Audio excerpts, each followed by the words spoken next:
बृहत तपई बा खुदुरुकुणी ओषा आपण माने जानिथिबे एइटा भाद्रव मासरे पड़ी थाए। प्रत्येक भाई मानंक पई भौणी माने एही ओषा करिथांती। चलंतु एहार अध्याय आमे माने पढ़िबा। जदि आपण मानंकु मो चैनल भल लागि थाए ताहले सब्सक्राइब निहाती भाबरे करिवे, लाइक गोटे करिदेबे। चलंतु पढ़िबा। बृहत तपई बा खुदुरुकुणी ओषार प्रथम अध्याय। बंदई देव जगन्नाथ कमला देवीर संगत, लक्ष्मी देवीर प्राणनाहा शोभित शंख चक्रवाहा, अशेष ब्रह्मांड ठाकुर विजय द्वारका नगर, धन्य से द्वारका महिमा निर्माण कला विश्वकर्मा, 18 वंश लोक जई अछंती प्रभु संगे नेई, समस्ते विष्णुर कुटुंब सकल संपद आरंभ, अर्जिले बहु सुता सुत कुटुंब होइले बहुत, कृष्णर बहुत जुवती 32 सहस्र हेबेती, गोटिए लेखाए दुलणा एथि अधिक नुहे उणा, दुहिता 3 गोटी जात एमंते कुटुंब बहुत, राजा तहिरे उग्रसेन मंत्री जादव 3 जण, सुभेण परजा पाळंती बलिष्ठ दुर्बल अछंती, सबुरी घरे शुद्ध सोन समस्ते कुबेर समान, जाबत ओषा 12 व्रत से पूरे अछई समस्त, आपे मनुष्य देह धरी मेदिनी भरा नाश करी, जही विजय जदु बस तही कि किस देवा लक्ष्य, आश्विन्य कार्तिक होइला मार्गशीर जे प्रवेशिला, ता अंते पौष माघ लेख फाल्गुन चैत्र जे बैशाख, ज्येष्ठ आषाढ़ जे खुदुरुकुणी नामे ओषा होइला सेहि दिन निशा, रुक्मिणी जोड़िबे निकर बोइले सुण चक्रधर, आदित्य 12 आजि हुए होइब मंगला ओषाए, खुदुरुकुणी नाम तार पूजिले मंगल अपार, सत्य जुगरे जे मंगला झियंकु पाळी गिरिबाळा, मातांकु मागिले से बर ए ओषा होइब आंभर, प्रसन्न हुओ बर देवा अस्त होइले तांकु सर्वा, से दिनु ए ओषा संभूत बालिका मानंकर मत, प्रसन्न बदना मंगला बालिका मानंकर लीला, एथकु आश्रे हेले हरि पूजिबे सुखे बाली नारी, श्रीकृष्ण बोइले मृगाक्षी पूर्वरु जेबे विधि अछि, आमे तो न करिबा नास्ति बालिका श्रद्धा जे करंती, शुणी रुक्मिणी हेले तोष आश्रमे होइले प्रवेश, विविध वर्णे नाना पुष्प मंडिले दासी चौपास, अनेक पुष्प माळ माळ रचि रुक्मिणी तत्काळ, लिपिण मुरुज पाढ़िले सुवर्ण कुंभ बसाइले, सुफल आहरण करी सुवर्ण चांगुड़ारे भरी, थोइले सकल सन्निधे अनेक दीपावली मध्ये, जेतेक ओषार जे विधि जेतेक द्रव्य कले सिद्धि, बसिले बालिका सुंदरी हस्तरे पुष्पांजलि धरी, आवरी बसिले समस्ते 18 वंश लोक जेते, श्री श्रीमती मधुबामा रुक्मणी लीला सत्यभामा, जे लीला माळ जे दुलणा सुकेशी चंचला खंजना, ମରୁଆ ସେବତୀ କୁଙ୍କୁମା ସରୁଆ ତୁଳସୀ ଉତ୍ତମା ପଦ୍ମା ଯେ ସେବତୀ ପାର୍ବତୀ ବିମଳା ମଦନା ମାଳତୀ କପତି ହଂସ ଯେ ସୁମେଧା ରମ୍ଭା ଶ୍ରୀକୃଷ୍ଣ ପ୍ରିୟା ରାଧା ଏମନ୍ତେ ଅନେକ ତରୁଣୀ କେ ତାହା ପାରିବ ବଖାଣି ଦେବକୀ କୃଷ୍ଣର ଜନନୀ ବସିଲେ ସବୁ ନାରୀ ଘେନି ବୃଦ୍ଧ ବାଳିକା ଯୁବା ନାରୀ ବସିଲେ ମଙ୍ଗଳା ସୁମରି ଜୟତୁ ଜୟ ଗୋ ମଙ୍ଗଳା ଉଦ୍ଧାରୁ ବୁଡ଼ିବାର ଭେଳା ଜୟତୁ ମଙ୍ଗଳା ଉତ୍ତମ ଆରତ ଭଞ୍ଜନୀ ତୋ ନାମ ସଙ୍କଟ ତାରିଣୀ ମଙ୍ଗଳା ହୃଦେ ମନ୍ଦାର ପୁଷ୍ପମାଳା ପ୍ରସନ୍ନ ହୁଅ ମହାମାଏ ଆମ୍ଭଙ୍କୁ ହୁଅ ଗୋ ସଦୟେ ସଙ୍କଟ ତାରିଣୀ ମଙ୍ଗଳା ଉଦ୍ଧାରୁ ବୁଡ଼ିବାର ବେଳା ହସ୍ତ ଯୋଡ଼ିଣ ସର୍ବନାରୀ ବାଞ୍ଛା ସମସ୍ତେ ହୃଦେ କରି ଏଥୁ ତାରୁ ଚକ୍ରାବତୀ ଶାଶୁଙ୍କୁ ବଚନ ବୋଲନ୍ତି କହ ଏ ଓଷା ବିଧି କଥା ପୂର୍ବହୁ ଯେମନ୍ତେ ବ୍ୟବସ୍ଥା ବଧୂ ବଚନେ କରି ଦୟା କହନ୍ତି ବସୁଦେବ ପ୍ରିୟା ପ୍ରଥମେ ଜମ୍ବୁ ଦ୍ୱୀପେ ସାର ବେଢ଼ିଛି ଲବଣ ସାଗର ଏପକ୍ଷେ ଦ୍ୱୀପେ ଶୁଦ୍ଧ ନୀର ବେଢ଼ିଛି ବଳୟ ଆକାର ଦଧି ସମୁଦ୍ର ବାର ଦ୍ୱୀପେ ଲବଣ ସମୁଦ୍ର ସମୀପେ ସୁରା ସମୁଦ୍ର ଯେ ତହିଁରେ ବେଢ଼ିଛି ଚାରି ପାରୁଷରେ ରତ୍ନ ଦ୍ୱୀପରେ ସିନ୍ଧୁ ଶୁଣ ବେଢ଼ିଛି ଯେ ସନେକ ପୁଣ ଦୀପଙ୍କ ମଧ୍ୟେ ଅସ୍ତଗିରି ବେଢ଼ିଛି ମେରୁକୁ ଆବରି ଗିରିକି କେତେ ହେ ଅନ୍ତର ଅଛଇ ଏକ ଦୀପାନ୍ତର ତହିଁରେ ରାଜା ତିଳଧ୍ୱଜ ବହୁତ ଆୟତନ ରାଜ ସମସ୍ତ ଘରେ ଯେ କୁଶଳ ଧର୍ମସ୍ଥାପିଣ ମହିପାଳ ଭାରିଜା ମାନେ ପତିବ୍ରତା ନିଜ ଗୋଲୋକ ଯେ ଖଟନ୍ତା ସଭାରେ ତାର ମିଛ ନାହିଁ ରାଜ୍ୟକୁ ଶତ୍ରୁ ନ ଆସଇ ପରଜା ପାଳେ ପୁତ୍ର ଜାଣି ଗୁହାରି ତତକାଳେ ଶୁଣି ମନ୍ତ୍ରୀର ନାମ ଗୁଣନିଧି ପୁତ୍ରର ନାମ ତା ସୁବୁଦ୍ଧି ସେନଗ୍ର ବଡ଼ ସଭାବନ ଅଳକାପୁରକୁ ସମାନ ବହୁତ ସାଧବ ଅଛନ୍ତି ବୋଇତ ବାଣିଜ୍ୟ କରନ୍ତି ସେହି ବାଣିଜ୍ୟ ପରସାଦେ ଜିଣନ୍ତି କୁବେରକୁ ବାଦେ ପୋଇଲି ପିନ୍ଧେ ପାଟ ଶାଢ଼ୀ ଆବର ହସ୍ତେ ସୁନା ଚୁଡ଼ି ସାଧବ ମାନଙ୍କର ନାରୀ ଶରୀର ସୁବର୍ଣ୍ଣ ଆବରି ଗୁରୁ ହୋଇବ ବୋଲି ଅଙ୍ଗ ଅଳଙ୍କାରକୁ ମଣେ ସଙ୍ଗ ସ୍ଫଟିକ ପୀଡ଼ା ସର୍ବ ଘରେ ପାବଛ ମାନ ସ୍ଫଟିକରେ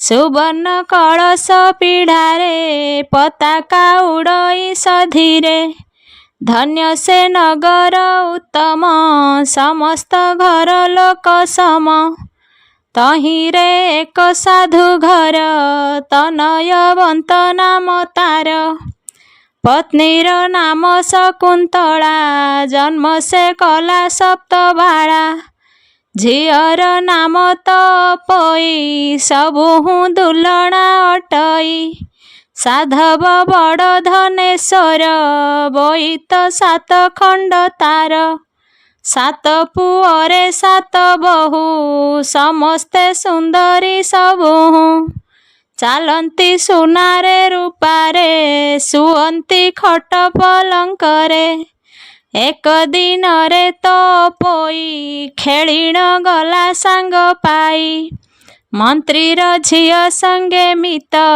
ଆବର ଅନେକ ସଙ୍ଗାତ ଖେଳିବ ଘେନି ସଙ୍ଗାତକୁ ବୟସ 5 ସିନା ତାକୁ ଏକ ବ୍ରାହ୍ମଣୀ ରାଣ୍ଡି ଆସି ଝିଅ ଖେଳିଲା ଘରେ ପଶି। ବୋଇଲେ ତ ପୋଇ ମାଏ ବାପାଙ୍କର ଯେ ଏକ ଝିଅ।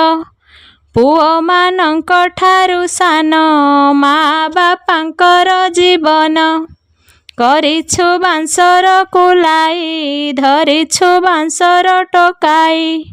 ତୋପରା ହୋଇଥିଲେ ମୁହିଁ ଗଢ଼ାନ୍ତି ସୁବର୍ଣ୍ଣ କୁଲାଇ। ବାପା ମାଙ୍କୁ କରି ଦ୍ୱନ୍ଦ ଗଢ଼ାନ୍ତି ସୁବର୍ଣ୍ଣର ଚାନ୍ଦ। ତୁହାଦେ ହୋଇଅଛୁ ଯାହା ତୋତେ କି ନ ମିଳିବ ତାହା। ଦେଖ ଏ ମନ୍ତ ଯେମା ଦେଇ ଘେନିଛୁ ବାଂଶର କୁଲାଇ। ଏ ଯେତେ ସାଧବଙ୍କ ବାଳି ଖେଳନ୍ତି ସୁନାର ଚାଙ୍ଗୁଡ଼ି। ଏତକ କହି ରାଣ୍ଡି ଗଲା ତିମିର ପ୍ରବେଶ ହୋଇଲା। ଖେଳ ଭାଙ୍ଗିଣ ସର୍ବବାଳି ନିଜ ମନ୍ଦିରେ ଗଲେ ଚଳି। ବୀର ସେ ତ ପୋଇଗଲା ଗମ୍ଭୀର ଭିତରେ ପଶିଲା। କବାଟ କିଳି ମୁହଁ ମାଡ଼ି ଶୋଇଲା ରତ୍ନ ଖଟେ ପଡ଼ି। ସମସ୍ତେ ଭୁଞ୍ଜିଣ ବସିଲେ ଝିଅକୁ ବାପା ଶଙ୍ଖଳିଲେ। ମାଏ ବୋଇଲେ ଆସିନାହିଁ ଏତେ ରାତ୍ରରେ ଥିବ କାହିଁ। କହଇ ସାନ ବୋହୂ ଯାଇ ଅଛନ୍ତି ଗମ୍ଭୀରରେ ଶୋଇ। ସାଧବ ଫେଡ଼ିଲା କବାଟ ବସିଲା ଯାଇ ରତ୍ନ ଖଟ। ବୋଇଲେ କାହିଁ ପାଇଁ ମାଏ ଶୋଇଛୁ ରୁଷିଲା ପରାଏ। ଗଢ଼ାଇ ଦେବୀ ଭାଙ୍ଗିଥିଲେ ଖୋଜାଇ ଦେବୀ ହଜିଥିଲେ। ଧୋବଣୀ ଧୋବାନ ଖଟିଲା ତାମ୍ବୁଳି ପାନ କି ନ ଦେଲା। ଗଭା କି ନ ଦେଇଛି ମାଳି କିଏ ବା ତତେ ଦେଲା ଗାଳି। ତତେ କି ବିଭା କରାଇବା କାହିଁକି ରୁଷିଅଛୁ ଅବା। କଥା ନ କହି କିମ୍ପା ମୋରେ ରୁଷିଛୁ କେଉଁ ନିମନ୍ତରେ। ଚାଟୁ ନ ଶୁଣେ ତ ପୋଇ ଶୋଇଛି ମାନବର ହୋଇ। ଶପଥ ଭାଇ ଉଠାଇଲେ ମାତା ହିଁ ଅନେକ କହିଲେ। କେବେ ହେ ନ ଉଠଇ ବାଳି କୁଟୁମ୍ବ ଯାକ ମନେ ଭାଳି। ନୀଳେନ୍ଦ୍ରୀ ନାମେ ସାନ ବୋହୂ ତ ପୋଇର ପ୍ରିୟ ସେହୁ। ସେ ବୋହୂ ଅନେକ କହିଲା ନ ଉଠି ବଚନ ବୋଇଲା। କହ ମୋ ପିତାର ଅଗ୍ରତେ ସୁବର୍ଣ୍ଣ ଚାନ୍ଦ ଦେଉ ମୋତେ। ନ ଦେଲେ ନ ଖାଇବି ଭାତ ତୋ ଆଗେ କହୁଅଛି ସତ। ଶୁଣି ସମସ୍ତେ ତୋଷ ହେଲେ ଝିଅଙ୍କୁ ପିଅର କହିଲେ। ଏଛାର କଥାକୁ ଗୋ ମାଏ ରୁଷିଛୁ ନ ମିଳିଲା ପ୍ରାଏ। କାଲି ଭିତରେ ଗଢ଼ାଇବି 15 ଦିନେ ଚାନ୍ଦ ଦେବି। ଶୁଣିଉ ସତ ତ ପୋଇ ବସିଲା ମାତା କୋଳେ ଯାଇ। ଏମନ୍ତ ରଜନୀ ପାହିଲା ସାଧବ ବିନ୍ଧାଣି ଆଣିଲା। ସାଧବ ସାଧବାଣୀ ବସି ଗଢ଼ାନ୍ତି ସୁବର୍ଣ୍ଣର ଶଶୀ। ଚାରିପାରୁ ସେ 100 ହୀରା ଚନ୍ଦ୍ରକୁ ବେଢ଼ି ଯେହ୍ନେ ତାରା। ଏମନ୍ତେ କେତେ ଦିନ ଗଲା ସାଧବ ଅଧା ଚାନ୍ଦେ ମଲା। ମାତା ହିଁ ପୂର୍ଣ୍ଣ ଚାନ୍ଦେ ମଲେ ସମସ୍ତ କୁଟୁମ୍ବ କାନ୍ଦିଲେ। କିଛି ଦିନରେ କ୍ରିୟା ସାରି ବ୍ରାହ୍ମଣେ ଯଉତି ସେ ବରି। ଏମନ୍ତେ କେତେ ଦିନ ଗଲା ବୋଇତ ପଦାର୍ଥ ସରିଲା। ସେଦିନ ଦେଖି ସାଧୁମାନେ ହରସ ହେଲେ ନିଜ ମନେ।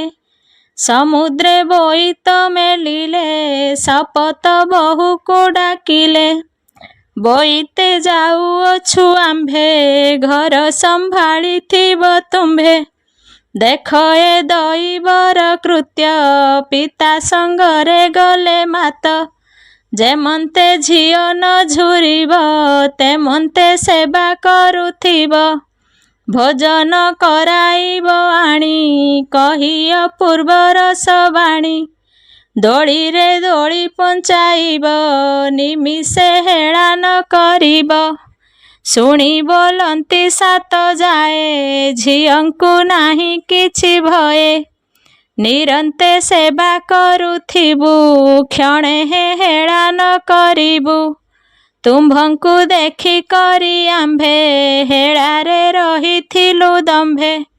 ଯେବେ ଯାଉଛ ବାଣିଜ୍ୟରେ ଆଣିଥିବଟି ଅଳଙ୍କାରେ। କେବଲେ ମୋର ସୁନା ଚୁଡ଼ି ଆଣିଥିବଟି ରତ୍ନ ଯୋଡ଼ି। କେବଲେ ହୀରାର ବସଣି ମୋହର ପାଇଥିବ ଆଣି। କେବଲେ ସୁବର୍ଣ୍ଣ କଙ୍କଣ ଆଣିଥିବ ମୋହ ନିମନ୍ତ୍ରଣ। କେବଲେ ଅଷ୍ଟରତ୍ନ ତାରା କେବଲେ ଖଞ୍ଜା ମୋତି ହୀରା। କେବଲେ ହୀରା ମଲି କଢ଼ି ଉତ୍ତମ ରୂପେ ଥିବ ଗଢ଼ି। ଭାଇଙ୍କି ବୋଲେ ତ ପୋଇ ମୋ ପାଇଁ ହୀରାର କଣ୍ଢାଇ। କେବଲେ ବସନ୍ତ ପତନୀ ମୋହର ପାଇଥିବ ଆଣି। ଏମନ୍ତ ଶୁଣି ସାତ ଭାଇ ଜଳେ ବୋଇତ ଗଲେ ବାହି। ଏମନ୍ତ କେତେ ଦିନ ଗଲା ବୋଇତ ସେ ରାଜ୍ୟ ଲାଗିଲା। କୁଶଳେ ରହିଲା ସେ ଯାଇ କୁଶଳ ଦୀପ ସେ ବୋଲାଇ। କହନ୍ତି ପ୍ରଭୁ ଚକ୍ରପାଣି ଶୁଣି ସନ୍ତୋଷ ଠାକୁରାଣୀ। ସମସ୍ତେ ଦେଲେ ହୁଳହୁଳି ଯୁବା ତରୁଣୀ ବୃଦ୍ଧ ମିଳି।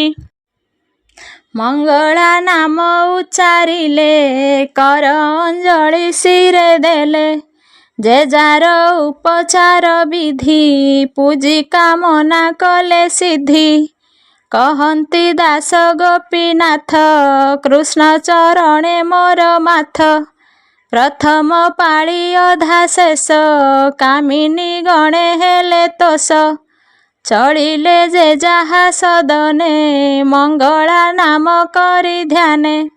ଇତି ଶ୍ରୀକୃଷ୍ଣ ରୁକ୍ମିଣୀ ସତ୍ୟଭାମା ଉକ୍ତୌ ନାମ ପ୍ରଥମ ଅଧ୍ୟାୟ। ଦ୍ୱିତୀୟ ଅଧ୍ୟାୟ।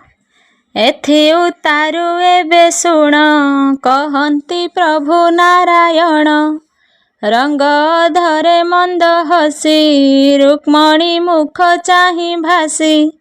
ବୋଲନ୍ତି ଆରେ ପ୍ରିୟତମା ତୋ ପୋଇର ଏ ମହିମା। ଶୁଣିଲୁ ଟିକି ପ୍ରିୟ ସହି ତୋ ଆଗେ କହିଲଇ ମୁହିଁ। ସତ୍ୟଭାମା ଯେ ପାଶେ ଥିଲେ କର ଯୋଡ଼ିଣ ଜଣାଇଲେ। ବୋଇଲେ କହ ଏ ବିଧାନ ଶୁଣି ଶରଧା ମୋର ମନ। ସତ୍ୟଭାମାର ବୋଲ ଶୁଣି କହନ୍ତି ପ୍ରଭୁ ଚକ୍ରପାଣି। ତନୟ ସାଧବ କୁମରେ ଗଲେ ବୋଇତ ବାଣିଜ୍ୟରେ। ଲାଗିଲା ଏକ ଦୀପାନ୍ତରେ ସୁଖେଣ ବିକା କିଣା କଲେ। କିଣିଲେ ଅଳଙ୍କାର ମାନ ରହିଲେ ତହିଁ କିଛି ଦିନ। ଏଥି ଉତ୍ତାରୁ ସାତ ଯାଏ ଘର ସମ୍ଭାଳ ଦିନ ନିଏ। ତୋ ପୋଇକି ପାଳିଥାନ୍ତି କ୍ଷଣେ ହେଳାନ କରନ୍ତି। ସେବା କରିଣ ଥାନ୍ତି ନୀତି ଦେଖ ଗୋଦଇ ବର ଗତି। ଶ୍ଵେତ ସ୍ୱର୍ଗର ଅପସରି ମର୍ତ୍ତେ ମନୁଷ୍ୟ ରୂପ ଧରି। ସୁନ୍ଦର ପଣେ ମନୋହର ଦେଖି ଢଳିବେ ସୁର ନର। ମୁଖ ଦିଶଇ ଚନ୍ଦ୍ରଜିଣୀ ତିଳ କୁସୁମ ନାସାମଣି। ଅଧର ପକ୍ୱ ବିମ୍ବ ଫଳ ଖଞ୍ଜନ ନୟନ ଚଞ୍ଚଳ। କୁମ୍ଭକାକୃତି କଣ୍ଠ ଦେଶ ନିଚ ଚାମର ପ୍ରାୟ କେଶ। କୋକିଳ ପ୍ରାୟ କହେ ବାଣୀ ଅଙ୍ଗୁଳି ଚମ୍ପା କଢ଼ି ଜିଣି। ତୋ ଚରଣ ରଙ୍ଗ ଅରବିନ୍ଦ ବେଢ଼ି ଥାନ୍ତି ସଟ ପଦ। ଏମନ୍ତେ ତୋ ପୋଇ ବାଳା ତାହାର ସପତଣି ଲୀଳା। ଏହି ସମୟେ କାଳ ଜାଣି ସ୍ୱର୍ଗରୁ ଅଇଲା ରମଣୀ। ସାଧବ ଦ୍ୱାରେ ସେ ମିଳିଲା, କପଟେ ଭିକ୍ଷା ସେ ମାଗିଲା।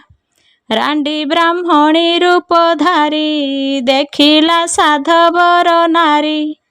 ସର୍ବେ ଦେଖିଣ ତାରେ ଧାଇଁ, ମାୟାରେ କିଛି ନ ଦିଶଇ। ତାହାର ଡାକ ଶୁଣି କନେ, କେହି ନ ବୋଇଲେ ବଚନେ। ବୋଇଲେ ଭିକ୍ଷା ଦିଅ ମାଏ, କି କରୁଅଛ ସାତ ଯାଏ। ରାଣ୍ଡି ବ୍ରାହ୍ମଣୀ ବୋଲ ଶୁଣି, ସମସ୍ତେ ବୋଲୁଛନ୍ତି ବାଣୀ। କେବଲେ କୁଙ୍କୁମ ଲିପୁଛି, କେବଲେ ଗଭା ବାନ୍ଧୁଅଛି। କେବଲେ ଭାଙ୍ଗୁଅଛି ଗୁଆ, ବ୍ରାହ୍ମଣୀ ଦଣ୍ଡେ ହୁଅ ଠିଆ। ଯେ ଯେଉଁ ରୂପେ କରୁଥିଲେ, ସମସ୍ତେ ସେପରି କହିଲେ। ବ୍ରାହ୍ମଣୀ ବୋଲେ ତାହା ଶୁଣି, କାହାକୁ ନିଜ ଗଲ ପୁଣି। ଏମନ୍ତ ବୋଲି ଦେଲା ଚାହିଁ, ଦୋଳିରେ ଅଛି ତ ପଇ। ବ୍ରାହ୍ମଣୀ ବୋଲଇ ଉତ୍ତର, ଏକୋଶି ହୁଅନ୍ତି ତମର। ହରସେ ବୋଲି ସବୁ ଯାଏ, ଆମ୍ଭର ନଣନ୍ଦ ଗହୁଏ। ବ୍ରାହ୍ମଣୀ ଶୁଣି ବୋଲେ ବାଣୀ, ତୁମ୍ଭେଲ ନିର୍ଲଜ ତରୁଣୀ। କନିଷ୍ଠ ନଣନ୍ଦ ଛାରକୁ, ଶତ୍ରୁ ରଖିଛ ଉପରକୁ। ବସିଛି ଦୋଳିର ଉପର, କିମ୍ପା ଏହାକୁ ସେବା କର। ଏକାଳେ ମଣୁଅଛ ଭଲ, ପଛକୁ ପାଇବ ଟିସଲ। ଭାଇମାନଙ୍କୁ ଖଚ କହି, ଅନେକ ଶାସ୍ତି ଦେବ ଏହି। ବେଳହୁଁ ନ କର ଉପାୟ, ପଛକୁ ନଥିବ ଗଭୟ। ଛେଳିର ଖାଅ ବନସ୍ତରେ, ମରାଅ ବ୍ୟାଘ୍ର ଭଲ୍ଲୁକରେ। ନୋହିଲେ ନିଶ୍ଚୟ ମରିବ, ଏମନ୍ତେ ଯେବେ ନ କରିବ। ଭଲ ସମୟ ଅଛି ହୋଇ, ଘରେ ନାହାନ୍ତି ସାତ ଭାଇ। ଏକଥା ଯାହା ସେ କହିଲା, ସବୁରି ମନକୁ ଅଇଲା। ନୀଳେନ୍ଦ୍ରୀ ନାମେ ସାନ ବୋହୂ, ତପୋଇର ପ୍ରିୟ ସେହୁ। ମୋ ମନେ ଯେଉଁ କଥା ଅଛି, ତୁ ଏକା ହୋଇଥିବୁ ସାକ୍ଷୀ। ସେ ବୋହୂ ଏମନ୍ତ ଚିନ୍ତିଲା, ଏମନ୍ତେ କେତେ ଦିନ ଗଲା। ନ ଦେଲେ ସୁଗନ୍ଧ ଚନ୍ଦନ, ନ ଦେଲେ ଅଳଙ୍କାର ମାନ। ମୁଣ୍ଡକୁ ନ ଦେଲେ ଯେ ତେଲ, ନ ଦେଲେ ପିନ୍ଧିବାକୁ ଭଲ। ବସାଇ ନ ଦେଲେ ଯେ ଦୋଳି, ଆବର ଜଗାଇଲେ ଛେଳି। ଅନେକ ଦୁଃଖେ ତପୋଇ, ବନସ୍ତେ ଛେଳି ଜଗିଥାଇ। କହଇ ବଡ଼ ବୋହୂ ପୁଣି, ହଜିବ ଯେବେ ଘରମଣି। ଛେଳିର ନାମ ଘରମଣି, ତେଣୁ ତିଆରେ ମହାମାନି। ମୁଖେ ଲଗାଇ ଚୂନ କାଳି, କାଟିବ ନାକର ବଉଳି। ଛିଣ୍ଡା ଟୋକେଇ ଖଣ୍ଡେ ନେଲା, ଉପରେ ପତର ବୁଜିଲା। ତଳରେ ମୂଷା ମାଟି ଭରି, ପାତ୍ରରେ ଭାତ ଗୋଟା ଚାରି। ପାଉଁଶ ଲୁଣ ବଳି ଦେଲା, ପତର ଘୋଡ଼ାଇଣ ଦେଲା।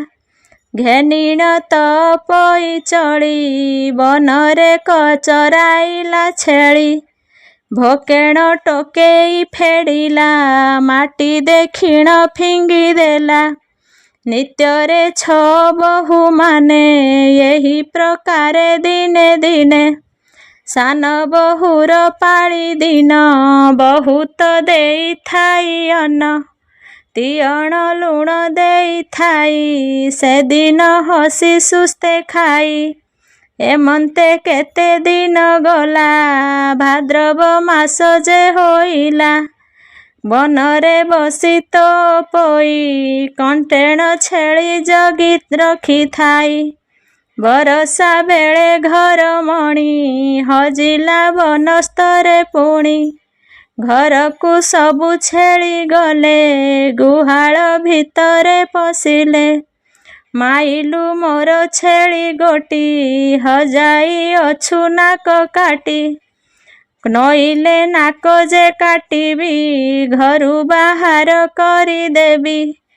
ଏଥୁ ଚାରୁ ତ ପୋଇ ନୀରବେ ଛେଳି ଖୋଜି ଯାଇ। ଆଡ଼ଉ ହାଡ଼ ଲତା ତଳ ଖୋଜେ କଣ୍ଟକ କଣ୍ଟା ମାଳ।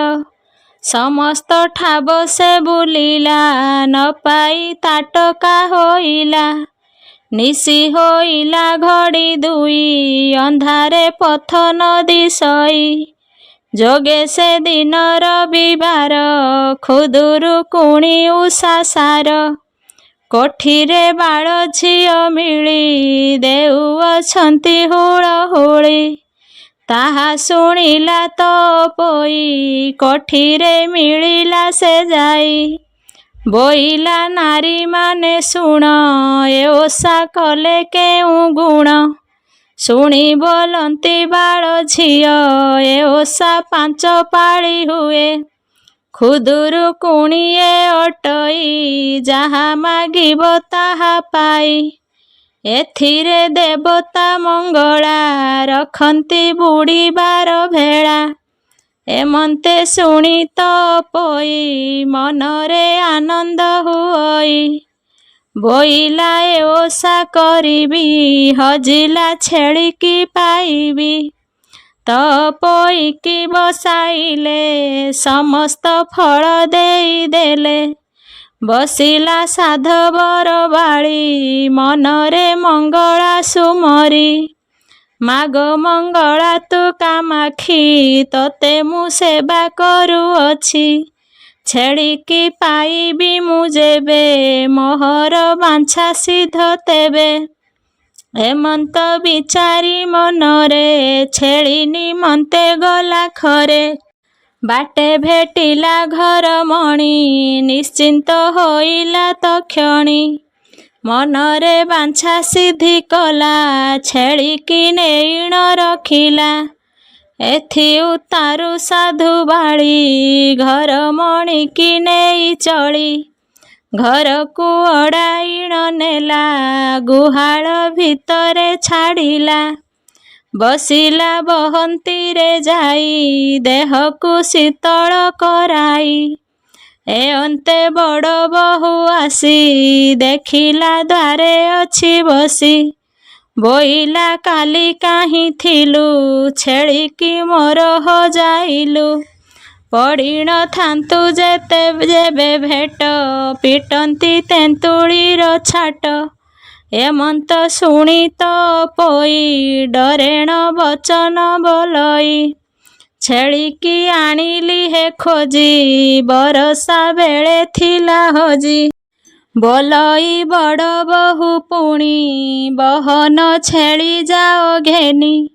ସକାଳୁ ଭାତ ବଢ଼ା ହୋଇ ଥୁଆ ହୋଇଛି ତୋହ ପାଇଁ। ରାତ୍ର ପାହିଲା ଘେନି ଯାଅ ଛେଳିକି ବହନ ଚରାଅ। ତା ଶୁଣି ତ ପୋଇ ଗଲା ଗୁହାଳ ଭିତରେ ପଶିଲା। ଛେଳି ପଲଙ୍କୁ ଅଡ଼ାଇଲା ବନରେ ନେଇ ଚରାଇଲା। ବେଳ ବୁଡ଼ିଲା ବନସ୍ତର ଅନ୍ଧାରେ ନଦୀ ସେ ଦୁଆର। ଏମନ୍ତ କେତେ ଦିନ ଗଲା ଖୁଦୁରୁକୁଣି ଓଷା ହେଲା। ଭାଳଇ ତ ପୋଇ ବାଳି ପାଇଛି ହଜିଲାର ଛେଳି। ଏମନ୍ତ 5 ପାଳି ଗଲା ସଖୀଙ୍କ ସଙ୍ଗତେ ମିଳିଲା। ଖୁଦ କୁଣ୍ଡାରେ ପିଠା କରି ଖୁଦ ତଣ୍ଡୁଳ ପୁର କରି। ସଖୀଙ୍କି ମାଗିଲା ବହନ ଫଳ ଫୁଲର ପିଠା ମାନ। ଓଷା କୋଠିରେ ଯାଇ ବସି ଭାଇଙ୍କ ଶୁଭ ସେ ମନାସି। ବୋଇଲା ମଙ୍ଗଳା ଉଦ୍ଧାର ମହାସଙ୍କଟୁ ପାରି କର।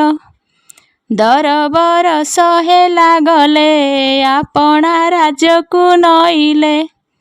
ଅସାର ସୋପନ ଦେଖିଲି ତେଣୁ ତୁମ୍ଭଙ୍କୁ ଆଶ୍ରା କଲି। ଭୋ ଦେବୀ ମଙ୍ଗଳା ଗୋସାଇଁ ଶୁଭେ ଆସିବେ 7 ଭାଇ। ଦେଖିବି ବେନି ନୟନରେ ପ୍ରବେଶ ହୋଇଲେ ମନ୍ଦିରେ। ହେମନ୍ତ ବାଞ୍ଛା କରି ବାଳି କରେ ଘେନିଲା ଦୀପାବଳି। ସମସ୍ତେ ହୁଳହୁଳି ଦେଲେ ମଙ୍ଗଳା ନାମେ ସୁମରିଲେ। ହେମନ୍ତେ ଉଷା ପୂଜା ସାରି ଯେ ଯାହା ମନ୍ଦିରକୁ ଚଳି। କହଇ ଗୋପୀନାଥ ଦାସ ଦୟା କରିବେ ପୀତବାସ। ଇତି ଶ୍ରୀକୃଷ୍ଣ ରୁକ୍ମଣୀ ସତ୍ୟଭାମା ଉକ୍ତୌ ତପୋଇ ମନୋରଥ ପ୍ରାପ୍ତ ଉଚ୍ଚାରଣେ ନାମ ଦ୍ୱିତୀୟ ଅଧ୍ୟାୟ। ତୃତୀୟ ଅଧ୍ୟାୟ। ଏଥୁ ଅନନ୍ତରେ ଶୁଣ ଯେ ଯାହା ପୂର୍ବର କଷଣ। ସେ କଥା ଆନ ଯେ ନୁହଁଇ ଦଇବ ଯୋଗେ ଭୋଗ ହୋଇ। ପ୍ରଭାତେ ତପୋଇ ବାଳି ସାନ ସାରିଣ ନେଲା ଛେଳି। ଦେଇଛି ବଡ଼ ବୋହୂ ଭାତ ଫେଡ଼ିଣ ଦେଖିଲା ତୁରିତ। ତଳରେ ଅଛି ମୂଷା ମାଟି ଉପରେ ଭାତ ଚାରି ଗୋଟି। ପାଉଁଶ ବୋଲି ଲୁଣ ନାହିଁ ତିଅଣ ଅବା ଥିବ କାହିଁ। ଏହା ଦେଖିଣ ତପୋଇ ଉଚ୍ଚେଣ ଉଠିଲା ବୋବାଇ। ପିଅର ଅଧା ଚାନ୍ଦେ ମଲେ ମାତାହି ପୁରା ଚାନ୍ଦେ ମଲେ। ବୋଇତେ ସାତ ଭାଇ ଗଲେ ଭାଉଜେ ଏତେ କଷ୍ଟ ଦେଲେ। ନିଶ୍ଚୟ ବନରେ ମରିବି ଘରକୁ ଆଉ କିମ୍ପା ଯିବି। ହେମନ୍ତ କହି କାନ୍ଦେ ବାଳି ଶବଦେ ବନସ୍ତ ଉଛୁଳି। ଦେଖିବି ଧାତା ଘଟ ସୂତ୍ର ତେଣେ ସାଧବ ସାତ ପୁତ୍ର।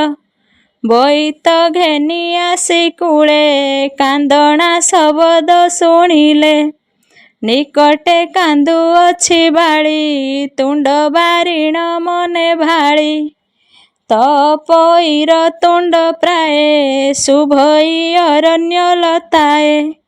ଶୁଣି କନିଷ୍ଠ ଭାଇ ଗଲା ଅରଣ୍ୟ ଭିତରେ ପଶିଲା।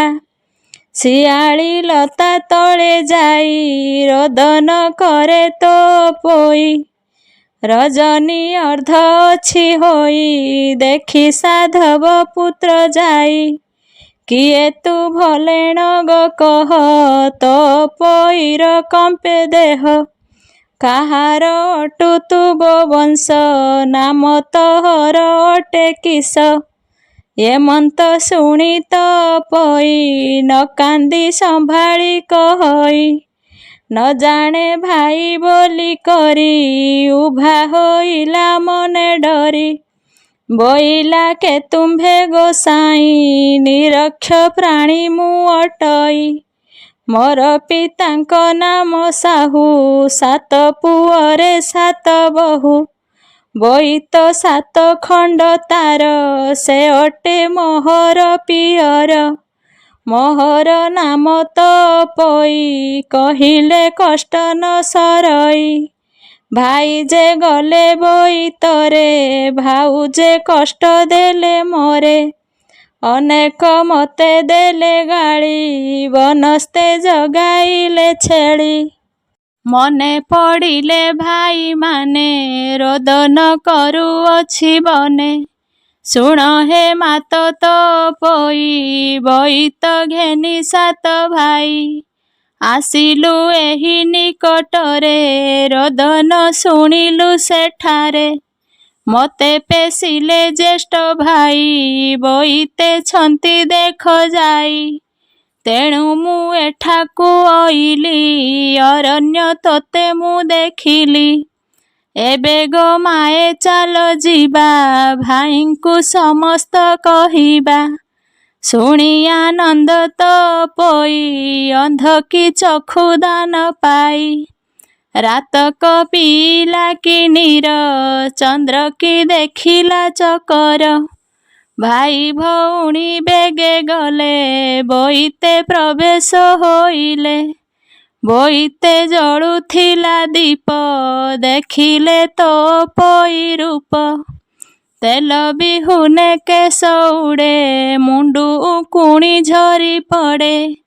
ଛିଣ୍ଡା ଲେଙ୍କଡ଼ା ପିନ୍ଧି ଥାଇ ଦେଖିବି କଳ ସାତ ଭାଇ। କହଇ ଭାଇଙ୍କ ଆଗରେ ତୁମ୍ଭେ ତ ଗଲ ବୋଇତରେ। ପାଳି ଯେ ଥିଲେ ମାସ ଦୁଇ ଯେଉଁ ପ୍ରକାରେ ଥିଲ କହି। ରାଣ୍ଡି ବ୍ରାହ୍ମଣୀ ବୋଲ ଶୁଣି ନଦେଲେ ମୋତେ ଅନ୍ନ ପାଣି। ସେ ରାଣ୍ଡି କହିଲା ତାହାଙ୍କୁ ଛେଳିର ଖାଅ ନଣଦଙ୍କୁ। ତାହାର ବୋଲକୁ ଶୁଣିଲେ ବନରେ ଛେଳିର ଖାଇଲେ। ଭିତରେ ମୂଷା ମାଟି ଭରି ଉପରେ ଭାତ ଗୋଟା ଚାରି। ବଡ଼ ବୋହୂର ଏହି ମତେ ଦୁଃଖ ଯେ ଦେଲେ ଯେତେ ଯେତେ। ସାନ ବୋହୂର ପାଳି ଦିନ ବହୁତ ଦେଇଥାଇ ଅନ୍ନ। ଏମନ୍ତ ଶୁଣି ସାତ ଭାଇ କହନ୍ତି ଶୋକ ଭର ହୋଇ। ଅଷ୍ଟରତ୍ନର ଅଳଙ୍କାର ଦେଲେ ଯେ ଭଉଣୀ ଶରୀର। ବସାଇ ଚଉକି ଉପରେ ତୀକ୍ଷ୍ଣ କାତିଏ ଦେଲେ କରେ। ବୋଇଲେ ଯେହୁ ପ୍ରିୟ ତୋର ନାସିକା ନ କାଟିବୁ ତାର। ଯେ ଅବା ଦୀର୍ଘ ଦେଲେ ତୋରେ ନାସିକା କାଟିବୁ ଯେ ତାରେ। ଏମନ୍ତ କହି ଭାଇ ଗଲେ ରାଜକୁ ଦୂତ ବରଗିଲେ। ରାଜ୍ୟରେ ଚହଳ ପଡ଼ିଲା ସୁଭେଣ ବୋଇତ ଲାଗିଲା। ଆନନ୍ଦ ରାଜଲୋକ ଶୁଣି ଏଥି ଉତ୍ତାରୁ ଶୁଣ ପୁଣି। ପୁଣି ହିଁ ସାଧବର ପୁଏ ଘରକୁ କହି ପଠିଆଏ। ବେଗ ହୋଇଣ ତୁମ୍ଭେ ଯାଅ ବୋହୂମାନଙ୍କ ଆଗେ କହ। ସଙ୍ଗତେ ଘେନି ତ ପୋଇ ଆସନ୍ତୁ ବୋଇତ ବନ୍ଧାଇ। ତକ୍ଷଣେ ଲୋକ ଧାଇଁ ଗଲେ ଶପଥ ବୋହୂଙ୍କୁ କହିଲେ। ତ ପୋଇଙ୍କି ସଙ୍ଗେ ନିଅ ସୁଭେଣ ବୋଇତ ବନ୍ଧାଅ। ଶୁଣି ସମସ୍ତେ ଆତରେଣ ତ ପୋଇକି ଖୋଜି ଆଣ। ବୋଲଇ ସାନ ବୋହୂ ତହିଁ କାଲି ତ ବନୁ ଆସି ନାହିଁ। ଖାଇଲା ଭୂତ କି ରାକ୍ଷସ ଏବେ ଲୋଡ଼ିଲେ ହେବ କିସ। କର୍ମେ ଅବଶ୍ୟ ଅଛି ଯାହା ଭୋଗ କରିବା ଟିକି ତାହା।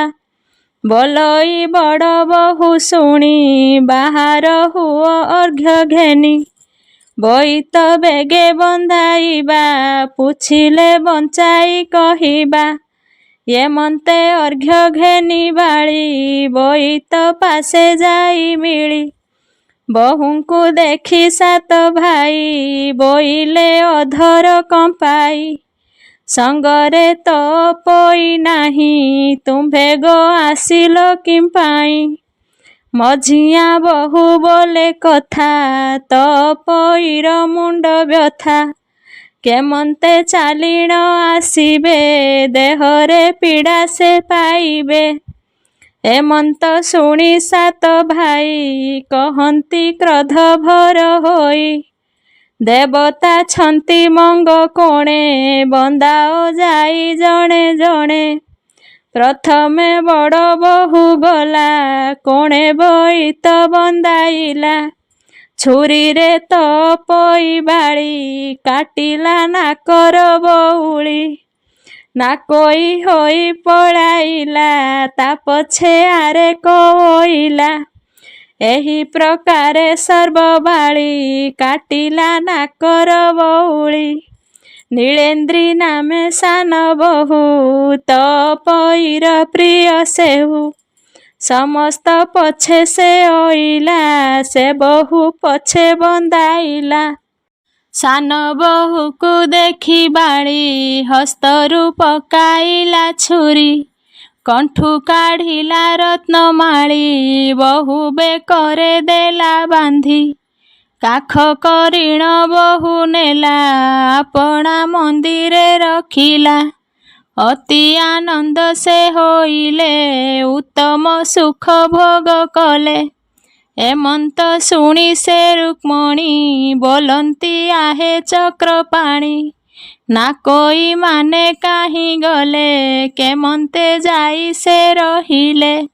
ସେ କଥା କହ କହ ଆରେ ହରି କେମନ୍ତେ ହେଲେ ଏତେ ସରି। ରାଣ୍ଡି ବ୍ରାହ୍ମଣୀ ସିନା ଆସି ତାହାଙ୍କୁ ଶିକାଇଲା ବସି। ବୋଲୋଇ ନଣନ୍ଦ ଏ ଛାର ଏହାକୁ ଏତେ ସେବା କର। କଷଣ ଦେଇ ତ ମାଇଲ ପଛକୁ ଦୁଃଖ ସମ୍ପାଦିଲ। ତୁମ୍ଭେ ନିର୍ଲଜ ବାଳିଶ ଏହାର ଯୋଗୁ ଜୀବନାଶ। ଏମନ୍ତ କହିଣ ସେ ଗଲା ମାୟା ମୋହିନୀ ଲଗାଇଲା। ହଜିଲା ଏହାଙ୍କର ବୁଦ୍ଧି ନଣନ୍ଦ ସଙ୍ଗେ ଦେହେଲେ ବାଦି। ଆୟତ ନଥିଲା ତାଙ୍କରି କିମ୍ପା ହୋଇଲେ ଏତେ ସରି। କହନ୍ତି ଦେବକୀ ନନ୍ଦନ ଶୁଣ ଗ ଯୁବତୀ ରତନ। ନାକୋଇ ମାନେ ତହିଁ ଗଲେ ଅରଣ୍ୟ ଭିତରେ ପଶିଲେ। ବହୁତ ଦୂର ପଥ ଯାଇ ବୁଲନ୍ତି ବାର ପ୍ରାୟ ହୋଇ। ବିକଳେ କରନ୍ତି ରୋଦନ ଶୁଭଇ ଘୋର ଗରଜନ। ସମସ୍ତେ ହୋଇ ଏକ ମେଳ ବସିଲେ ବୃକ୍ଷ ଛାଇ ତଳ। ରୁଧିରେ ତନୁ ଜର ଜର ପଡ଼ଇ ଧରଣୀ ଉପର। ହୃଦୟେ ବେନି କର ସାରି କାନ୍ଦନ୍ତି ଦଇବ ସୁମରି। ଆହା ବିଧାତା ଏହା କଲୁ କି ଦୋଷେ ଏ ଦଶା ବିହିଲୁ। ଏକା କରମ ସଡ଼ ନାରୀ ଲେଖିଣ ଥିଲୁ କି ବିଚାରି। କିମ୍ପାଇଁ ନ କଲୁ ମରଣ ବନସ୍ତେ ଥିଲା ଏକ ସଣ। ସାଧବ ଘରେ ହେଲୁ ଜାତ ଏକାଳେ ହୋଇଲୁ ଅନାଥ। ଯାଆନ୍ତୁ ବାପା ଭାଇ ଘର ମୁଖକୁ ଚାହିଁବୁ କାହାର। ହେମନ୍ତ ବୋଲିଣ ଯୁବତୀ ସମସ୍ତେ ରୋଦନ କରନ୍ତି। ବୋଇଲେ କରିବା ଗୋ କିସ ଖାଇ ମରିବା ଆଣ ବିଷ। କେବଲେ କିଛି ଗନ ଭାଳ ନିଶ୍ଚେ ପୁରିଲା ଆମ୍ଭ କାଳ। କେବଲେ ବନେ ପଶି ଯିବା ବ୍ୟାଘ୍ର ଭାଲୁଙ୍କ ମୁଖେ ଯିବା। କେହି ଆମ୍ଭଙ୍କୁ ନ ଖାଇଲେ ନିରେଖ ବୋଲି ଛାଡ଼ିଦେଲେ। ଏମନ୍ତ କହୁ ବେଳ ଗଲା ତିମିର ଆସି ପ୍ରବେଶିଲା। ଦଇବ ଯୋଗେଣ ଶାର୍ଦ୍ଦୂଳ କ୍ଷୁଧା ତୁଷାରେ ସେ ଆକୁଳ। ମିଳିଲେ ଯୁବତୀଙ୍କ ପାଶ ଦେଖିଣ ବୁଡ଼ିଲା ସାହସ। ନାକୋଇ ମାନେ ତହିଁ ପଡ଼ି ପିଣ୍ଡରୁ ପ୍ରାଣ ଗଲା ଛାଡ଼ି। ବେନି ଶାର୍ଦ୍ଦୂଳ ତହିଁ ଗଲେ ସେ ମୃତ ପିଣ୍ଡ ପଡ଼ିଥିଲେ। ଏମନ୍ତେ ରଜନୀ ପାହିଲା ରବି କିରଣ ପ୍ରକାଶିଲା। ସେବନେ ସଦାଶିବ ଥାନ୍ତି ମର୍କତ ଲିଙ୍ଗ ଶୋଭା ପାନ୍ତି। ତାହାଙ୍କୁ ନ ଦେଖନ୍ତି କେହି ଗୁପତେ ହୋଇଥାନ୍ତି ରହି। ବିରୂପା ନାମେଣ ଶବର ବୁଲଇ ମହାବନ ଘର। ଏମନ୍ତେ ବନେ ବୁଲୁଥିଲା ବନେ ସେ ଲିଙ୍ଗକୁ ଭେଟିଲା। ଦେଖିଲା ମର୍କତ ଲିଙ୍ଗକୁ ବିଚାର କଲା ସେ ମନକୁ। ବୋଇଲା ଆଜି ଭାଗ୍ୟ ମୋର ଦର୍ଶନ ପାଇଲି ଶଙ୍କର। ସେ ଶୁଦ୍ଧ ଚିତ୍ତେ ଦୃଢ଼ କଲା ସାଷ୍ଟାଙ୍ଗ ଦଣ୍ଡବତ କଲା। ଉଠି ହୋଇଲା କୃତ୍ୟ କୃତ୍ୟ ସେଠାରୁ ଗଲା ତ୍ୱରିତ। ସ୍ନାନ ଶୌଚ ଜଳେ ସାରି ନୀର ଆଣିଲା କରେ ଧରି। ଶିବଙ୍କ ଶିରରେ ଢାଳିଲା କୁସୁମ ବେଲପତ୍ର ଦେଲା। ସୁସ୍ୱାଦୁ ପକ୍ୱ ଫଳ ଆଣି ଦେଇ ପୂଜିଲା ଶୂଳ ପାଣି। ଉଠିଣ କଲା ନମସ୍କାର ଆନନ୍ଦେ ବୋଇଲେ ଶବର। ଏମନ୍ତ ନିତ୍ୟ ସେବା କରି ଦୃଢ଼ ବିଶ୍ୱାସ ଚିତ୍ତେ ଧରି। ଦିନେ ସେ ବିରୂପା ଶବର ପୂଜିଣ ଯାଉ ସେ ଶଙ୍କର। ବନେ ଯାଉଛି ବେଗ ହୋଇ, ବାଟରେ ଦେଖିଲା କଯାଇ। ଷଡ଼ ଯୁବତୀ ଛନ୍ତି ମରି, ନାସା ଛେଦନ ସବୁ କରି। ଦେଖିଣ ଆଶ୍ଚର୍ଯ୍ୟ ହୋଇଲା, ମର୍କତ ଲିଙ୍ଗ ପାଶେ ଗଲା।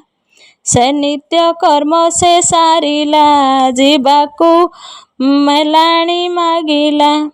ହିରଣ୍ୟ ନ କହି ବଚନ, ବୁଝିବା ପାଇଁ ତାର ମନ। ଶବର ବହୁତ ଡାକିଲା, ଡାକିଣ ନିରାଶ ହୋଇଲା। ବୋଇଲେ ଅପରାଧ ମୋର, ଦୟା ତେଜିଲେ ଦେହ ଭର। ଆଉ ଜୀବନ କାର୍ଯ୍ୟ ନାହିଁ, ଆକୁଳେ ଦଶ ଦିଗ ଚାହିଁ। ନାରାଜ ପାଷାଣେ ଘଷିଲା, କଣ୍ଠ ତହିଁରେ ବସାଇଲା। ଡାକିଲେ ପ୍ରଭୁ ଦେବ ହର, ରହରେ ବିରୂପା ଶବର। କିମ୍ପାଇଁ ହାରୁଛୁ ଜୀବନ, ମୁହିଁ ଜାଣିଲି ତୋର ମନ। ପ୍ରସନ୍ନ ହେଲି ମାଗବର, ଯେ ଇଚ୍ଛା ମନରେ ତୋହର। ଶବର ମନେ ବିଚାରଇ, ସେ ପ୍ରାଣୀ ପରହିତେ ଥାଇ। ସ୍ୱର୍ଗ ପ୍ରାପତ ହୁଏ ତାରେ, ସୁରି ମୁଁ ଅଛଇ ସଂସାରେ। ଏମନ୍ତ ମନେ ବିଚାରିଲା, କର ଯୋଡ଼ିଣ ଜଣାଇଲା। ବୋଇଲା ପ୍ରଭୁ ମହେଶ୍ୱର, ମୋ ଅପରାଧ କ୍ଷମା କର। ଷଡ଼ ଯେ ନାରିଛନ୍ତି ମରି, ଯିବେ ନାସିକା କଅଁଳି। ଅସ୍ତୁ ବୋଇଲେ ଶୂଳଧର, ତକ୍ଷଣେ ଦେଖିଲା ଶବର। ବୋଇଲା ଆଗ ନାରୀମାନେ, କିମ୍ପା ଅଇଲ ଘୋର ବନେ। ଶୁଣି ସାଧବ ବହୁମାନେ, ବୋଲନ୍ତି ଶୁଣି ସାବଧାନେ। କନିଷ୍ଠ ନଣନ୍ଦ ଆମ୍ବର, ତା ଲାଗି ହେଲୁ ଏତେ ଦୂର। ନାମ ତା ତୋ ପୋଇ ବାଳି, କାଟିଲା ନାକର ବଉଳି। ନାକୋଇ ହୋଇ ପଳାଇଲୁ, ଲଜ୍ଜାରେ ବନସ୍ତେ ପଶିଲୁ। ବ୍ୟାଘ୍ର ଦେଖିଣ ମୋହ ଯାଇ, ପଡ଼ିନଥିଲୁ ଏଠି ଠାଇଁ। କେଉଁ ବିଧାତା ବର ଦେଲା, ନାସିକା ମାନେ କଅଁଳିଲା। ଶବର ସମସ୍ତ କହିଲା, ତାହାଙ୍କୁ ପଥ ଦେଖାଇଲା। ସେ ବାପ ଭାଇ ଘର ଗଲେ, ନିଶ୍ଚିନ୍ତ ହୋଇ ନ ରହିଲେ। କହଇ ଗୋପୀନାଥ ଦାସ, ଉଦ୍ଧାର ମତେ ପୀତବାସ। ଇତି ଶ୍ରୀକୃଷ୍ଣ ରୁକ୍ମିଣୀ ସତ୍ୟଭାମା ଉକ୍ତୌ ସାଧବ ଷଡ଼ବଧୂ ଉଦ୍ଧାରେଣ ନାମ ତୃତୀୟ ଅଧ୍ୟାୟ। ଚତୁର୍ଥ ଅଧ୍ୟାୟ। ଏମନ୍ତ କୃଷ୍ଣ ବାଣୀ ଶୁଣି, ହସି ବୋଲନ୍ତି ଠାକୁରାଣୀ। ସେ ତ ପୋଇ କିସ କଲା, କେମନ୍ତ ହୋଇ ନ ରହିଲା।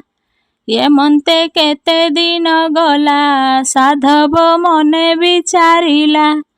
ଏବେ କରିବା ସୁବିଚାର, ତ ପୋଇର ବିଭାଘର। ଜ୍ୟେଷ୍ଠ ଭ୍ରାତାର ଏହି ବାଣୀ, ସମସ୍ତେ ଭାଇମାନେ ଶୁଣି। ବୋଇଲେ କହିବା ଉଚିତ, ଯେ ସାଧୁ ଶ୍ରେଷ୍ଠ କୁଳବନ୍ତ। ଐଶ୍ୱର୍ଯ୍ୟରେ ଥିବ ରହି, ବିଭା କରିବା ତ ପୋଇ। କହନ୍ତି ସାଧବ ନନ୍ଦନ, ଏମନ୍ତେ ଗଲା କେତେ ଦିନ। ବିରଞ୍ଚି ବୋଲିଣ ସାଧବ, ତାହାର ଧନ ଅସମ୍ଭବ। କୁବେର ସମ୍ପତ୍ତିକୁ ବଳି, ପ୍ରତାପ ନ ପାରିବ କଳି। ସେହି ଦ୍ୱୀପରେ ତାର ଘର, ତା ପୁତ୍ର ନାମ ରତ୍ନାକର। ସୁନ୍ଦର ସୁବୁଦ୍ଧି ପଣ୍ଡିତ, ଗରିଷ୍ଠ ପଣେ ବଳବନ୍ତ। ତାହାକୁ ବିଭା କରିବାକୁ, ତା ପିତା ବିଚାରେ ମନକୁ। ଦୂତମାନଙ୍କୁ ଡକାଇଲା, ପ୍ରସଙ୍ଗ କରିଣ ପେଶିଲା। ତକ୍ଷଣେ ଦୂତମାନେ ଗଲେ, ଥକାଏ ରାଜ୍ୟ ସେ ବୁଲିଲେ। ତନୟ ସାଧବର ସୁତ, ସେ ରାଜ୍ୟେ ସେହି ଭାଗ୍ୟବନ୍ତ। ଏକ ଭଉଣୀ ସାତ ଭାଇ, ତାହାର ନାମ ତପୋଇ। ତାହାର ଦ୍ୱାରେ ଦୂତ ଆସି, ପ୍ରସଙ୍ଗ କରିବେ ବିଶେଷୀ। ବୋଇଲେ ବିରଞ୍ଚି ସାଧୁତ, ତାହାଙ୍କ ପୁତ୍ର ବଳବନ୍ତ। ତପୋଇକି ବିଭା କର, ଏକଥା ଉଚିତ ବ୍ୟବହାର। ଏମନ୍ତ କହି ଦୂତମାନେ, ମେଲାଣି ହୋଇଲେ ବହନେ। ଯାଇଣ ସାଧବ ଭବନ, କହିଲେ ସକଳ ବିଧାନ। ଶୁଣି ସାଧବ ତୋଷ ହୋଇ, ଯେ ବିଧି ବିଧାନ ଭିଆଇ। କୁଳ ଧର୍ମର ଯେଉଁ ରୀତି, ସେହି ପ୍ରକାରେ ସେ କରନ୍ତି। ମଙ୍ଗଳ କୃତ୍ୟ ଯେ ଭିଆଣ, ମିଳିବ ହୁତ ନାରୀଗଣ। ନବୀନ ଭାଣ୍ଡ ମଙ୍ଗୁଳିରେ, ସମସ୍ତେ ହୁଳହୁଳି ଦେଲେ। ବସ୍ତ୍ରଭୂଷଣ ଅଳଙ୍କାର, ଯେ ବିଧି ପୂଜା ଉପଚାର। ଦେଇଣ ସମସ୍ତେ ପୂଜନ୍ତି, ଯୁବତୀ ହୁଳହୁଳି ଦିଅନ୍ତି। ଶଙ୍ଖ ମହୁରୀ ନାନା ବାଦେ, ବାଜନ୍ତେ ଉଛୁଳେ ଶବଦେ। ସେଠାରୁ ହୁଅନ୍ତି ମେଲାଣି, ବର କନ୍ୟାକୁ ଘରୁ ଆଣି। ଢାଳନ୍ତି ନେଇ ତୀର୍ଥ ଜଳ, ଯୁବତୀ ହୋଇ ଏକ ମେଳ।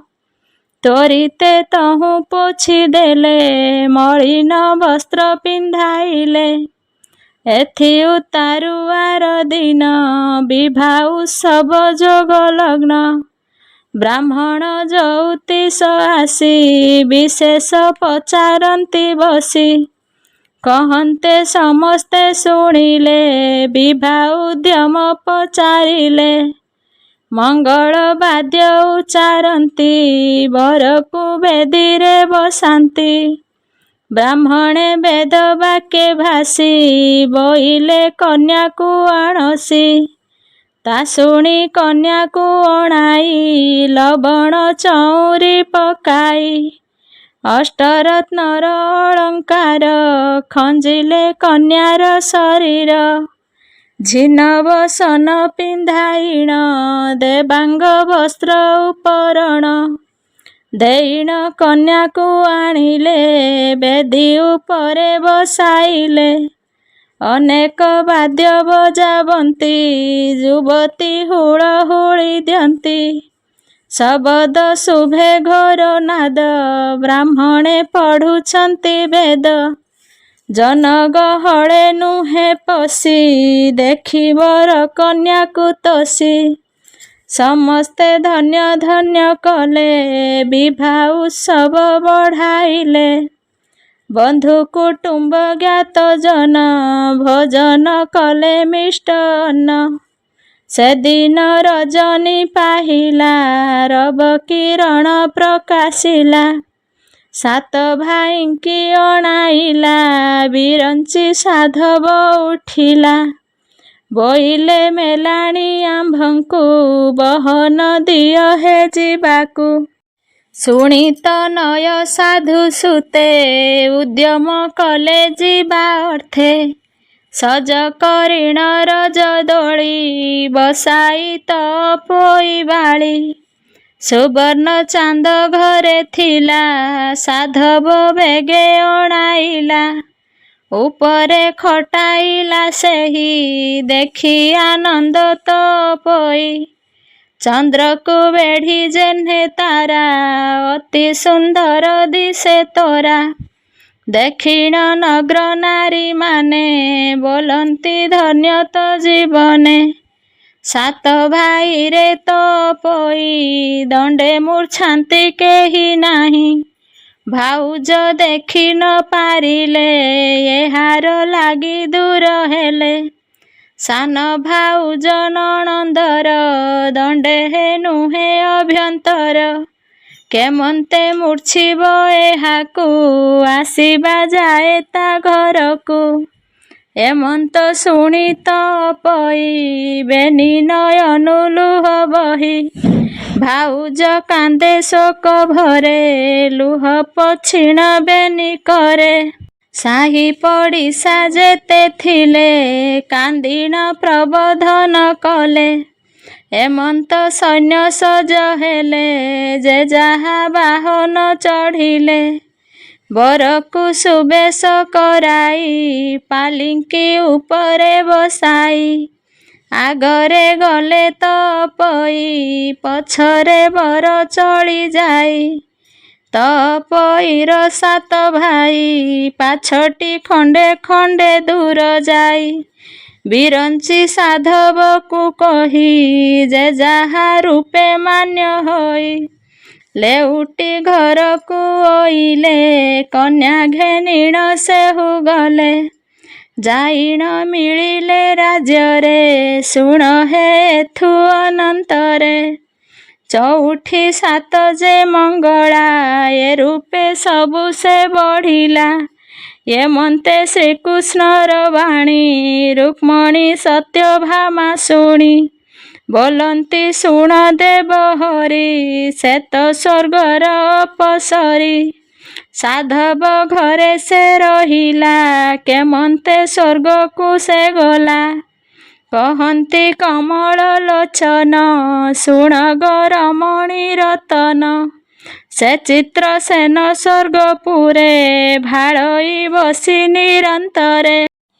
ନିକଟ ଦିନ ଆସି ହୋଇ 16 ବରଷ ପୁରି ନାହିଁ।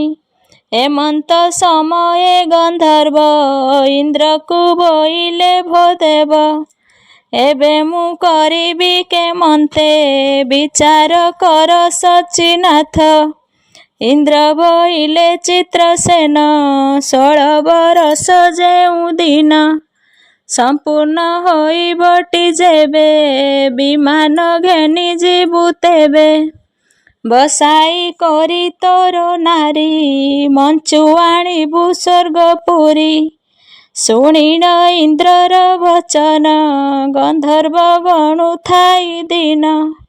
16 ବରଷ ଯହୁଁ ହେଲା ବିମାନ ଘେନି ସେ ଚଳିଲା। ପୁଷ୍ପ ବିମାନ ଆକାଶରେ ରହିଣ ଥିଲା ସେ ଗୁପ୍ତରେ। ଦେଖ ଏ ଦଇବର ଗତି ଯେ ଯାହା କର୍ମ ସେ ଭୁଞ୍ଜନ୍ତି। ତ ପଇକି ନେବା ପାଇଁ ଗନ୍ଧର୍ବ ଆସିଥିଲା ତହିଁ। 7 ମଙ୍ଗଳା ବିଧି ସାରି 8 ମଙ୍ଗଳା ବିଧି କରି। ତ ପଇକି ଭାଇ ସାଥେ ବସାଇ ଗଜଦନ୍ତ ରଥେ। ଘରକୁ ଘେନିଣ ଗମନ୍ତି ଶୂନ୍ୟେ ଦେଖିଲା ତାର ପତି। ଆଷିଣ ପଥ ଓଗାଳିଲା ସବୁଙ୍କୁ ଘଉଡ଼ାଇ ଦେଲା। ତ ପଇକି ଘେନି ଯାଇ ପୁଷ୍କପ ବିମାନେ ବସାଇ। ସ୍ୱର୍ଗରେ ଯାଇଣ ମିଳିଲା ଇନ୍ଦ୍ର ଛାମୁରେ ଜଣାଇଲା। ମାନବ ରୂପ ତାର ଗଲା ଦେବ ଶରୀର ପ୍ରକାଶିଲା। ଆନନ୍ଦ ହୋଇବେ ନିଜନେ ସୁଖେ ରହିଲେ ସ୍ୱର୍ଗସ୍ଥାନେ। କହୋଇ ଶିଶୁ ଗୋପୀନାଥ ଉଦ୍ଧବ ଶଙ୍ଖ ଚକ୍ର ହସ୍ତ। ଇତି ଶ୍ରୀକୃଷ୍ଣ ରୁକ୍ମଣୀ ସତ୍ୟଭାମା ଉକ୍ତୌ ତପୋଇ ବିବାହ ସ୍ୱର୍ଗ ଗମନଂ ନାମ 4ଥ ଅଧ୍ୟାୟ। ପଞ୍ଚମ ଅଧ୍ୟାୟ। ଏଥୁ ତାରୁ ଶୁଣ ଏବେ କହିବା ତହିଁର ବିଧାନ। ଯହୁଁ ସେ ତପୋଇ ବାଳି ସ୍ୱର୍ଗ ଭୁବନ ଗଲା ଚଳି। ଦେଖି ତାହାର ବନ୍ଧୁ ଜନେ ଚକିତ ଚାହିଁଲେ ଗଗନେ। କହନ୍ତେ ସମସ୍ତେ ଶୁଣିଲେ ବହୁତ ଜନ ମେଳି ଦେଲେ। ଦୂରରୁ ଶୁଭିଲା ଶବଦ ସକଳେ ହୋଇଲେ ନିର୍ବୋଧ। ବୁଦ୍ଧି ବିବେକ ଜନମାନେ ବିଚାର କଲେ ମନେ ମନେ। ବୋଇଲେ ସ୍ୱର୍ଗ ଅପସରି ମଞ୍ଚେ ଜନ୍ମିଲା ଦେହ ଧରି। ଭୋଗ ସରନ୍ତେ ସେହୁ ଗଲା ସ୍ୱର୍ଗରେ ଯାଇଣ ବସିଲା। ଶୁଣି ତନୟ ସାଧୁ ସୁତ ବୋଇଲେ ଏକଥା ଉଚିତ। ଯେବେ ସେ ଦେବତା ନୁହନ୍ତି ସ୍ୱର୍ଗର ଚାନ୍ଦ କି ମାଗନ୍ତି। ଏମନ୍ତ ଶୁଣି ତହୁଁ ଗଲେ ନିଜ ଭୁବନେ ପ୍ରବେଶିଲେ। ସେ ସାତ ଭାଇ ମେଳ ହୋଇ ଭାଳନ୍ତି ଏକ ମନ ହୋଇ। ବୋଲନ୍ତି ଦେବତାର ମାୟା କେଅବା ଜାଣିଥିଲା ତାହା। ନ ବୁଝି ଆମ୍ଭେ ଏତେ ସରି କୁଳବଧୂଙ୍କୁ ଦୂର କରି। ନାସିକା ମାନ କଟାଇଣ ଘଉଡ଼ି ଦେଲୋଇଁ ତକ୍ଷଣ। ନିରାଶ ହୋଇ ପଳାଇଲେ କେ କାହିଁ ଯେ ପ୍ରାଣ ହାରିଲେ। ଏବେ କରିବା ଆଗ କିସ ସବୁ ମରିବା ଖାଇ ବିଷ।